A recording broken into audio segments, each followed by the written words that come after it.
nobody had to explain to Washington that liberty came with a price, and a lot of blood has been shed. But it wasn't just shed back in the 1800s.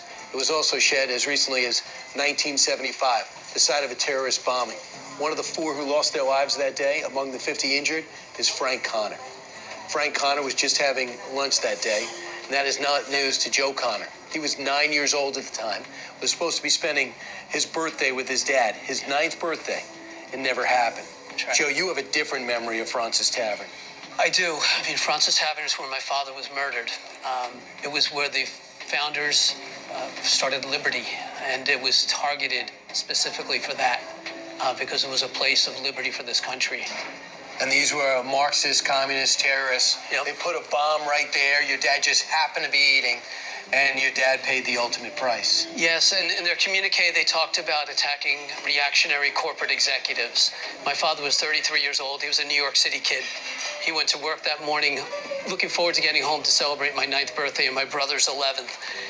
They came in, they changed tables because they didn't like the table where they were sitting, my father and his colleagues. About 1:27, a man walked in with a knapsack and put it behind the doors there. He looked out of place, but it was a busy day. It was a busy lunchtime. He walked away, and within minutes, the whole downtown area was rocked by a massive explosion. Blocks away, windows shattered. People didn't know what was going on. When the EMTs and the police got here, what they found was an absolute bloodbath. My poor father took the brunt of the explosion. He was murdered immediately. 3 other men were killed that day too.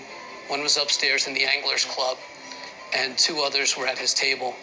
George Washington bid farewell to his officers after the Revolutionary War here and celebrated the liberty of this country. Alexander Hamilton was here with the Sons of Liberty. And this was a place of liberty. This is a place of freedom, and that's why it was chosen by these people who wanted anything but liberty for our country. But your father is in very good company. My father, it's incredible to think that he is connected somehow with George Washington and with the founding of this country and what makes America great. And in that respect, it's fantastic in that way.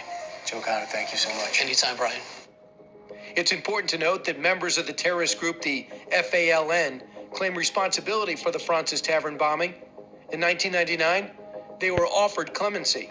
The group's leader, Oscar Lopez Rivera, is free today.